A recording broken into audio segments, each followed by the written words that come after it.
Assalamualaikum warahmatullahi wabarakatuh. Di sini saya akan menjelaskan tentang pengertian pembelajaran Al-Quran dan Hadis. Kata pembelajaran merupakan perpaduan dari dua aktivitas, yaitu belajar dan mengajar.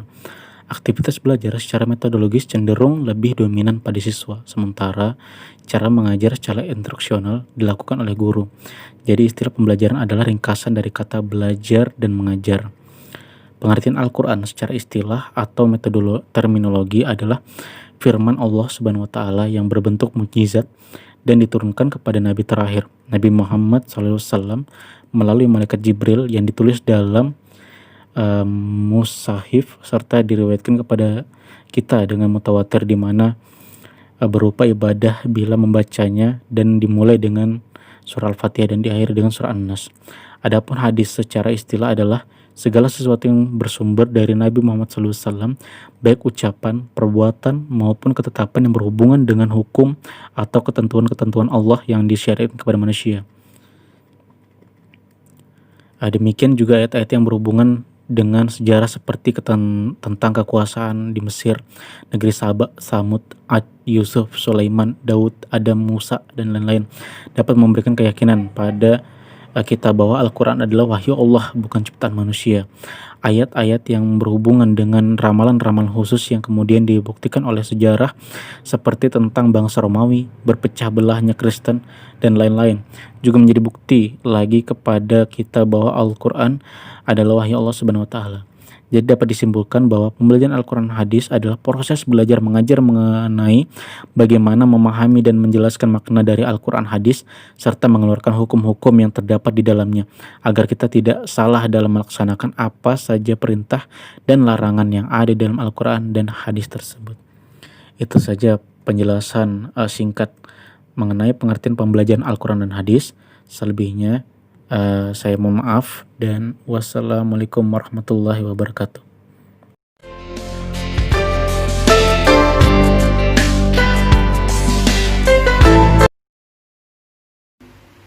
Assalamualaikum warahmatullahi wabarakatuh. Saya Iga Khalifah Pertiwi dari kelompok 3 akan menjelaskan tentang pembelajaran Al-Quran dan Hadis di sekolah dasar atau madrasah ibtidaiyah.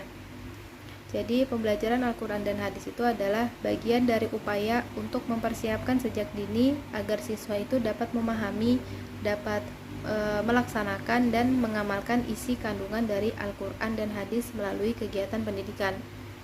Kemudian tujuan dari pembelajaran Al-Quran dan Hadis itu sendiri adalah agar murid mampu membaca, murid mampu menulis, menghafal, mengartikan, memahami, dan melaksanakan isi kandungan Al-Quran dan Hadis dalam kehidupan sehari-harinya, sehingga siswa tersebut dapat menjadi orang yang beriman dan bertakwa kepada Allah Subhanahu wa Ta'ala. Inti dari ketakwaan itu sendiri ialah berakhlak mulia pada kehidupan pribadinya, dalam kehidupan keluarganya, dan kehidupan masyarakat. Kemudian yang kedua yaitu fungsi pembelajaran Al-Quran dan Hadis di sekolah dasar atau madrasah ibtidaiyah. Fungsi yang pertama yaitu menumbuh kembangkan kemampuan peserta didik dalam membaca dan menulis Al-Quran dan Hadis. Fungsi yang kedua yaitu mendorong, membimbing, dan membina kemampuan dan kegemaran untuk membaca Al-Quran dan Hadis.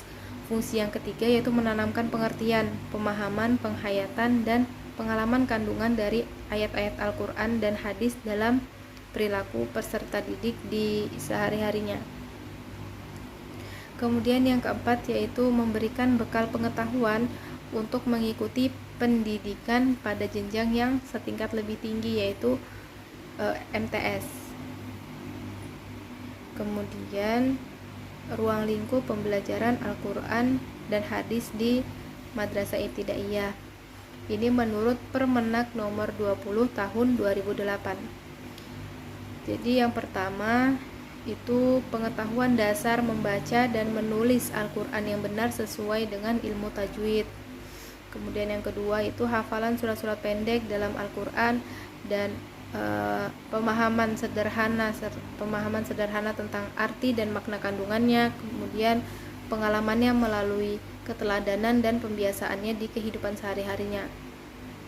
Yang ketiga yaitu pemahaman dan pengalaman melalui keteladanan dan pembiasaan mengenai hadis-hadis yang berkaitan dengan keutamaan membaca Al-Quran, tentang kebersihan, tentang niat, menghormati orang tua, persaudaraan, silaturahmi, takwa, menyayangi anak yatim, sholat berjamaah, dan amal soleh. Kemudian yang keempat itu urgensi pembelajaran Al-Quran dan hadis di sekolah dasar atau madrasah ibtidaiyah. Urgensi yang pertama yaitu pemahaman. Pemahaman ini adalah menyampaikan ilmu pengetahuan dengan cara membaca atau menulis Al-Quran serta kandungan Al-Quran dan hadis. Kemudian yang kedua yaitu sumber nilai, yaitu memberikan pedoman hidup untuk mencapai kehidupan dunia dan akhirat, mencapai kebahagiaan hidup di dunia dan di akhirat.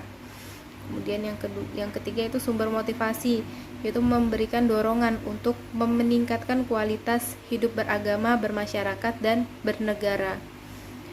Selanjutnya pengembangan, yaitu meningkatkan keimanan dan ketakwaan peserta didik dalam meyakini kebenaran ajaran agama Islam, melanjutkan upaya yang telah dilaksanakan dalam lingkungan keluarga maupun jenjang pendidikan sebelumnya. Selanjutnya itu perbaikan, yaitu memperbaiki kesalahan-kesalahan dalam meyakini dan dalam memahami ajaran agama Islam di kehidupan sehari-hari. Kemudian pencegahan, yaitu untuk menangkal hal-hal negatif dari lingkungan atau budaya lain yang dapat membahayakan peserta didik dan menghambat perkembangannya menuju manusia yang beriman dan bertakwa kepada Allah Subhanahu wa taala. Yang terakhir yaitu pembiasaan. Ini menyampaikan pengetahuan, pendidikan, dan menanamkan nilai-nilai Al-Quran dan hadis kepada peserta didik sebagai petunjuk atau pedoman dalam kehidupannya. Itu saja yang dapat saya sampaikan. Kurang lebihnya saya mohon maaf. Materi selanjutnya akan dijelaskan oleh Heldi Kurniawan. Terima kasih. Wassalamualaikum warahmatullahi wabarakatuh.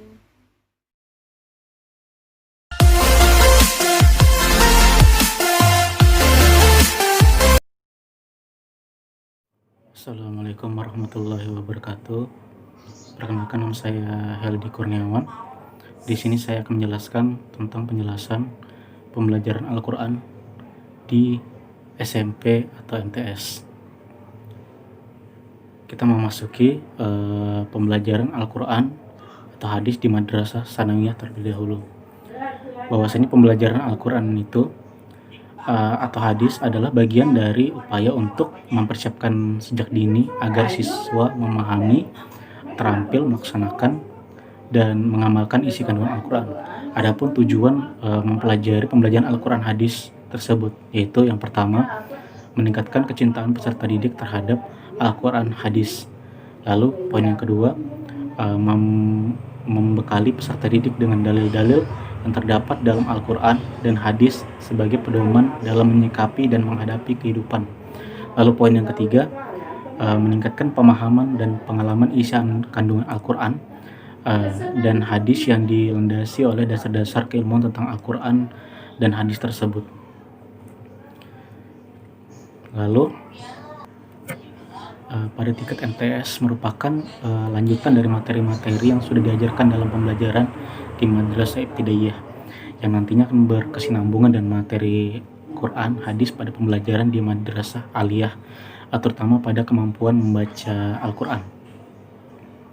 Pemahaman terhadap makna dari surah pendek dan mengaitkannya dengan kehidupan sehari-hari, yang mana hal tersebut bertujuan untuk meningkatkan kekhusyuan peserta didik dalam beribadah, terlebih sholat, lalu menerapkan hukum bacaan tajwid serta isi kandungan surah ayat, surah-surah pendek yang mereka baca untuk meningkatkan kecintaan peserta didik terhadap Al-Quran dan hadis, serta membekali peserta didik terhadap Al-Quran dan hadis tersebut. Lalu memasuki pelajaran Al-Quran dan hadis di ruang lingkup SMP. Untuk menghasilkan lulusan yang mempunyai kompetensi yang disebutkan dalam materi tersebut, maka materi kurikulum PAI didasarkan dan dikembangkan dari ketentuan-ketentuan yang ada dalam 2 sumber pokok, yaitu Al-Quran dan hadis dan sunnah Nabi Muhammad SAW. Di samping itu, materi PAI juga dipercaya dengan hasil istimbat atau ijtihad dari para ulama, sehingga ajaran-ajaran pokok yang bersifat umum lebih rinci dan mendetail. Lalu adapun hubungan tersebut di atas mencakup dalam kurikulum PAI yang tersusun atas beberapa mata pelajaran, yaitu ada mata pelajaran akidah akhlak, pelajaran ibadah syariah, lalu pelajaran Al-Quran hadis, pelajaran Al-Quran mata pelajaran bahasa Arab, dan lain sebagainya. Mata pelajaran tersebut yang merupakan ruang lingkup kurikulum PAI yang disajikan pada sekolah-sekolah berciri khas agama Islam atau madrasah. Sementara ruang lingkup PAI di sekolah umum adalah mata pelajaran pendidikan agama Islam yang kurikulumnya berdasarkan broad field atau in one system. Jadi dalam pembelajaran agama atau pembelajaran Quran hadis di ruang lingkup SMP itu tidak mendetail seperti pada sekolah madrasah sanawiyah, karena dalam pembelajaran Al-Quran dan hadis itu dimasukkan dalam pembelajaran pendidikan agama Islam. Nah, jadi seakan-akan ketika mempelajari Al-Quran hadis itu tidak terlalu dalam di dunia SMP, hanya beberapa poin-poin penting saja. Mungkin itu penjelasan sedikit dari saya mengenai pembelajaran Al-Quran di ruang lingkup madrasah sanawiyah atau SMP. Kurang lebihnya saya mohon maaf dan terima kasih.